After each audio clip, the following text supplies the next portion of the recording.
guys, what's up? Skip here. Got new glasses, and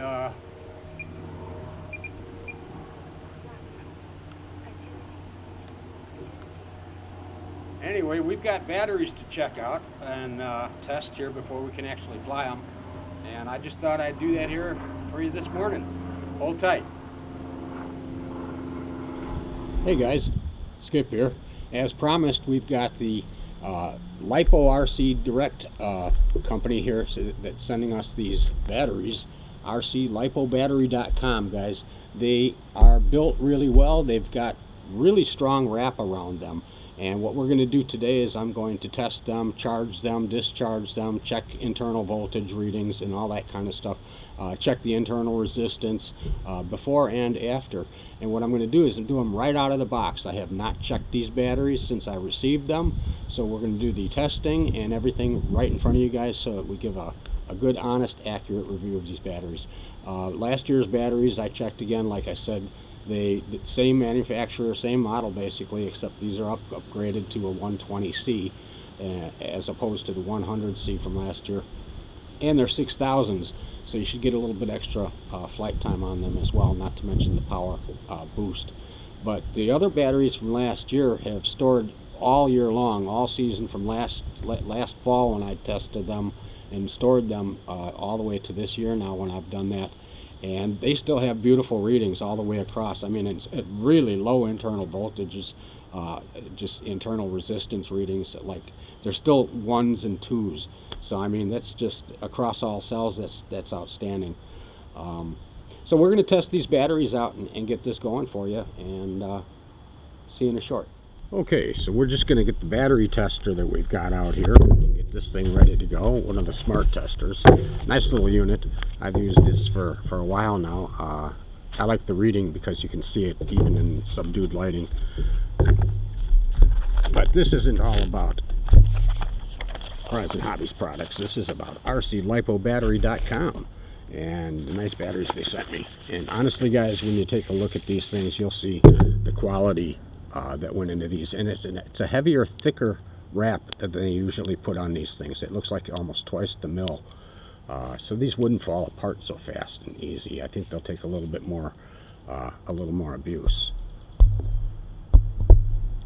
Anyway, my screen finder went off on the back here, so I'm assuming that I'm in focus here. But let's check the both batteries here and see what we start off with. And this is from the factory now, from Amazon. Who knows how long they sat on the shelves there, or how long they've been in storage. But we're going to check them right before, and then we're going to charge them, we're going to test them, and we're going to check internal resistance on them before I charge them as well. Okay, so let's get the pigtails out here so I can do this properly. And it's been a while since I used this. I have to see if I get this right.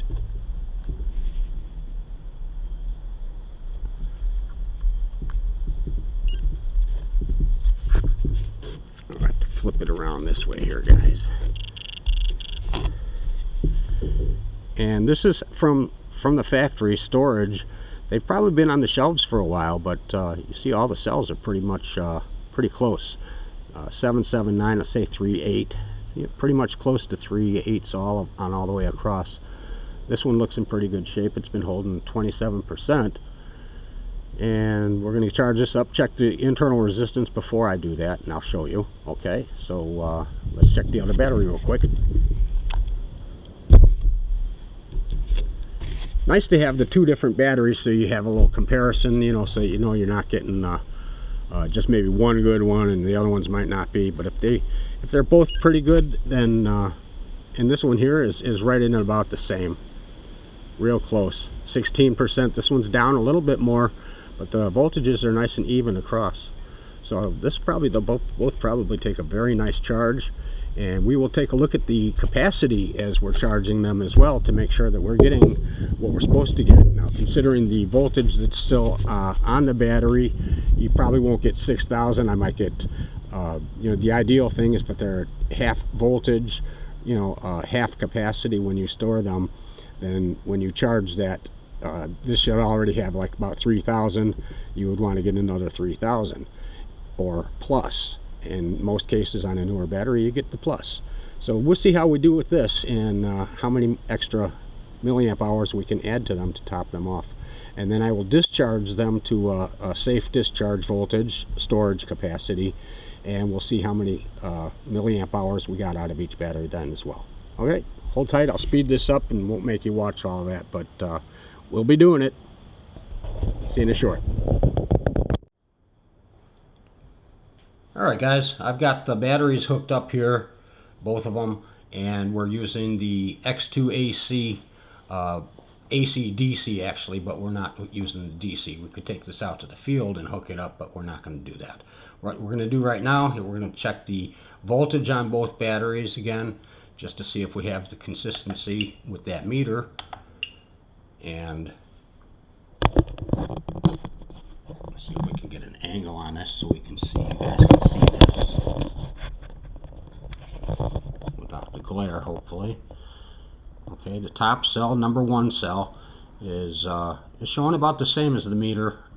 Actually, yeah, right about the same. Let's check the bottom one. And the bottom says just about the same. One of the cells is a little bit lower showing on this one than it did on the meter. So we'll check our connections here real quick at the balance port and test that again real quick. And yeah, that's what it was. So if you guys ever run into that issue, always make sure you wiggle your balance lead and make sure that you check those connections to make sure that they're good. Otherwise, you could possibly mischarge a battery. It'll be reading the wrong voltages. So I always jiggle my leads before I get it going and make sure that, do it a couple times, make sure I'm still getting the same readings. Okay, so now we're going to check that's the internal resistance on both cells here, guys. Okay, number 1. I'm sorry, these are the voltages, my correction. Okay, my mistake. Now let's check the internal resistance on these guys. Lead acid battery internal resistance. And this is cell number 1. Again, I have not checked these guys.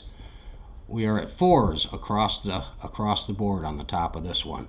But they're all even, and I imagine that once I charge and discharge this thing and cycle it a couple of times, that those readings are going to come way down, if not to 0s or 1s. Again, just like last year's batteries. Let's check battery number 2. Battery internal resistance.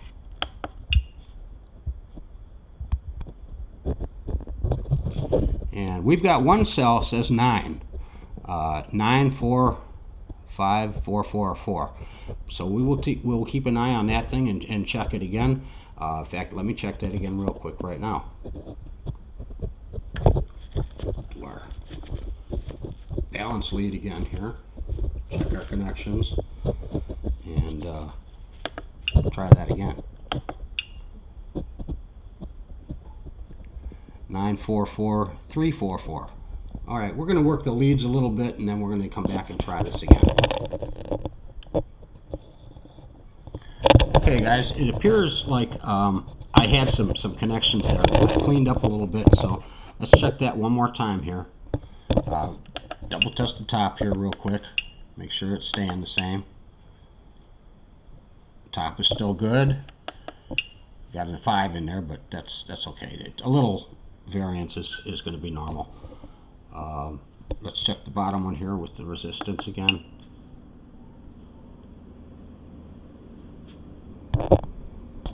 And yeah, it straightened out. We got 545343. Now I'm going to charge these and discharge them, guys. Cycle them a couple of times. We'll come back and take a look at the voltages. I'll let you know what the C ratings are, if they were accurate, if the MAH 6000 is actually pretty accurate with the size battery and everything, and we will give our report. As a Skip Built RC, I keep my channel honest, and what I see is what I report. So I'm not paid to do this, so I keep my channel honest, guys. All right, hold tight, and we'll get back to charging these things and show you the rest of the deals here. Okay, we'll get these guys charging. Press start to confirm.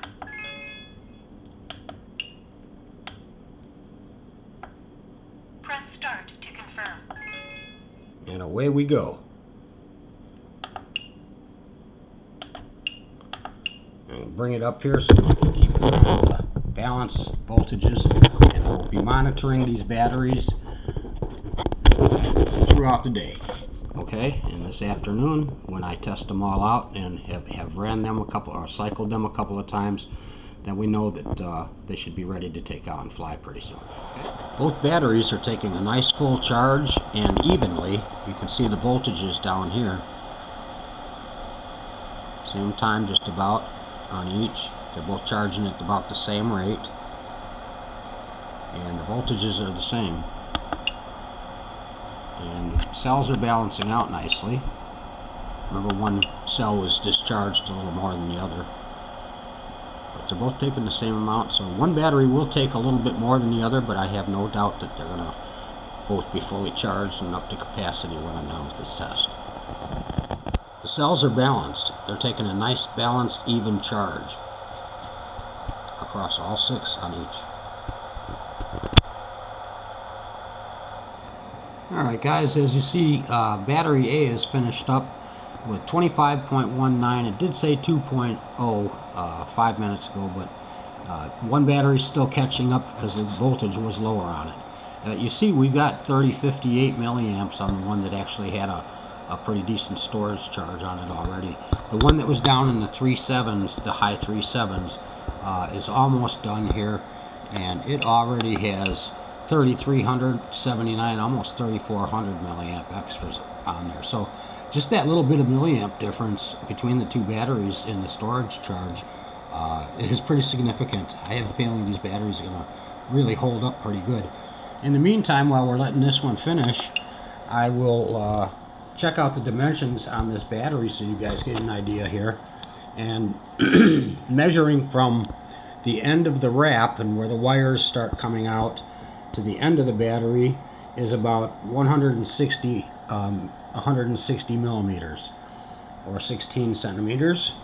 And we have, which is actually what, in inches we would say that would be, in inches that is about 5 1/4 inches. Okay, so across the top of the battery here we have about 450 millimeters, okay, or 1 3/4 inches, thereabouts. And for the depth on this, we have about 55 millimeters, or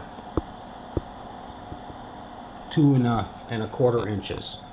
Okay, so that's the measurements on those batteries for you guys. This battery here is almost done. As you see, they all balanced nicely. They all took a nice even charge. We're going to check the internal resistance on them when they're done.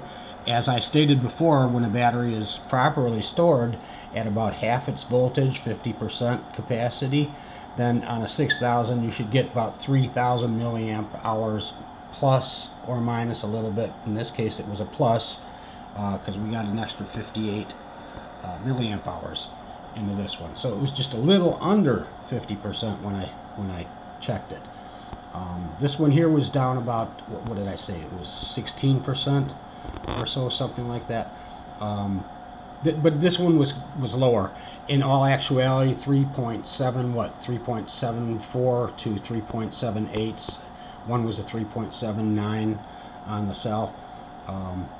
So this one took a little while longer, but it is balancing out nicely, and it's not getting warm or anything. Neither one of them got warm at all or anything like that. So far they're looking pretty good, guys. We'll do an internal resistance test here when we're all done. Okay, while the bottom one is finishing up, as you can see, we're almost there. And let's see what we've got on that so far. 3476, almost 3500 milliamp hours extra this one's taken to fully charge.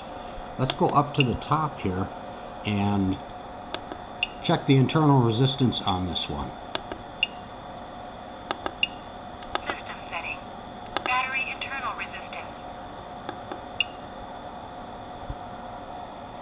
And the resistance has actually come down from what we first started off with, guys.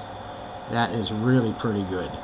And this is brand new after the first charge. Haven't even really cycled one of these yet. I expect that to actually improve with a couple of uses on this battery. And waiting for the bottom one. Should be just about done. Yeah, just about there. And we'll check that one real quick and wrap this video up. I'll do the discharge on it and cycle them a couple of times, and then we're going to try and get these batteries out to fly something or drive something. I'm trying to talk to a couple guys I know that own trucks, and we'll see what happens with that. Okay guys, battery number 2 is finished, and as you see, it gave 3561 milliamp hours on this one. It did charge evenly across all cells. Both of them did.